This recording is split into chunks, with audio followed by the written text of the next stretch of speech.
I've been using the Samsung Galaxy Note 10 for the past 4 years, and it's done a great job. No complaints. My D-brand grip case has kept it totally safe, minus the time my phone accidentally dropped face down on a granite threshold and shattered the curve of the glass. But that's more Samsung's fault for making a curved screen in the first place. However, that one drop left my screen totally inoperable, meaning I was completely off-grid away from home on a business trip. If I had this phone, however, the Flip 5, the outer screen might have broken while still leaving the inside screen fully functional, since there's two. Would have been very convenient.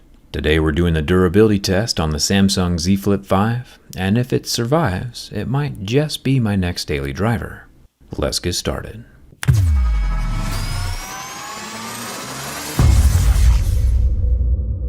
Like usual, and like with any folding phone, the first time we turn the thing on, it gives us a massive list of things we can't do. Like don't press too hard on the screen, don't fold the phone with things inside, and sand may cause damage. All of which sound like really fun activities. Comparing the Flip 5 with the Motorola Razr Plus, we see that the form factors are near identical. The Flip 5 is just slightly shorter, but the thickness is basically the same, and the width, with just some slight differences in the front screen shape. The red Motorola has a bit more pixel real estate, but both are great looking phones, and I'm a big fan of the form factor. Looks don't matter very much though if it can't survive being in my pocket for the next 4 years, since I do keep my phones for a long time. The biggest changes Samsung has made is obviously that larger front screen and a redesigned hinge, which allows the phone to fold completely flat. So let's start with the front screen. This is the surface that will most often be rubbing against the inside of a pocket or a purse, so it's good to know how scratch resistant the glass is. Plastic scratches at a 2 or 3, sapphire scratches at an 8 or 9, and luckily, like we see here on the Flip 5, we start seeing scratches at a level 6 with deeper grooves at a level 7. Samsung is using Gorilla Glass Victus 2. I thought about writing out a new number strip for the inner screen, but we all know that that would be a waste of paper, since the inner flexible screen historically doesn't make it past a 3. You can see the point of my plastic tip Mohs tool marring the surface at a level 2. And leaving deeper grooves on this $1,000 smartphone at a level 3. Fingernails leaving marks are still very much an issue with the Flip 5 flexible display, and Samsung is very right to warn everyone about pressing too hard on the surface.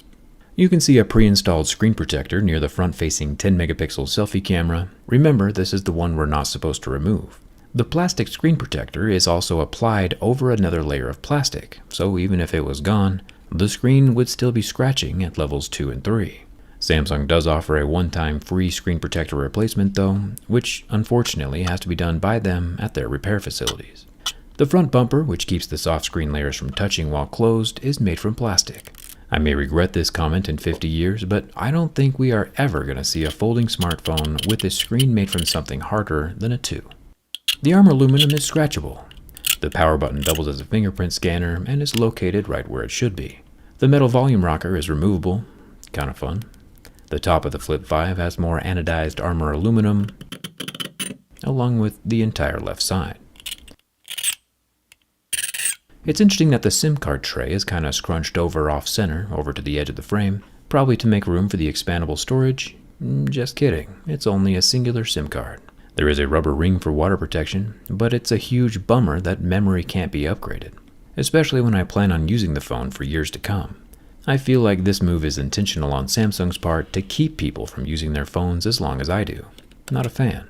The bottom of the phone has our microphone, 25-watt USB-C charging port, and the lower stereo loudspeaker. The back panel is made of another slab of Gorilla Glass Victus, so no art class with Jerry today. The spine of the newly designed flex hinge is made with aluminum.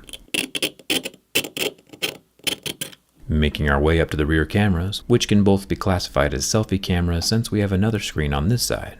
There's a 12-megapixel ultra-wide-angle lens and a normal 12-megapixel camera, both protected by glass, along with one single-tone LED flash. I posted a video last week on my studio setup, so if you want to see a bit behind the scenes, I'll leave a link at the end of this video. Now, with folding phones, I usually do a fun little dirt test, since dirt can really grind some gears, literally and figuratively. But since Samsung asked so nicely for no dust when we turn the phone on, I decided we should skip the dirt test and keep the phone clean. Just kidding. Playing in the dirt makes me happy, and it also makes the Flip 5 happy, as we can all very clearly see. The 8 in the IPX8 water resistant rating of this phone means that it would probably sit just fine, about 1.5 meters deep in fresh water for 30 minutes. But the X of the IPX8 rating probably means that X marks the spot, so we should throw it in a hole and bury it like a pirate.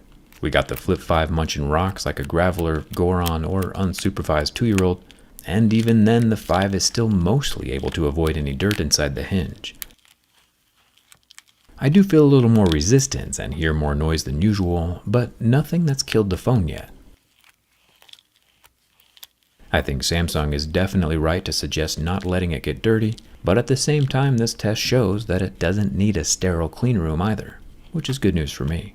The inner screen of my Flip 5 is a flexible 6.7-inch AMOLED 2X 120Hz at 1080p, and lasts for about 15 seconds before the outer plastic layer starts bubbling and melting. This test is relevant because, oh, hey look, we have another screen to light on fire.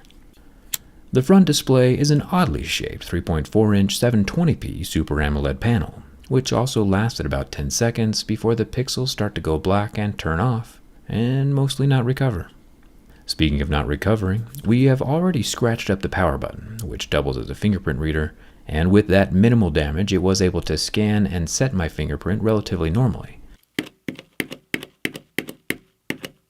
But after adding additional scratches, the capacitive sensor completely lost all functionality and is not allowing me to enter the phone anymore. Some scanners do survive the extra abuse, so it's just something to be aware of. Not a deal breaker, but what would be a deal breaker though is if the phone actually broke. If you remember last year with the Flip 4 durability test, we heard some strange popping noises during the reverse flex. If we try the same thing again this year with the Flip 5, so far so good. Even with all the scratching, burning, dusting, and now flexing, the Flip 5 new hinge and rear slabs of glass keep the phone from bending too far back, avoiding the absolute catastrophes we saw in the Pixel Fold. The Samsung Z Flip 5 survives. I am sad about losing the SD card slot, but if the Flip 5 has battery pull tabs inside, like the Fold 5, it looks like I just might have found my new phone. We'll find out for sure during the teardown.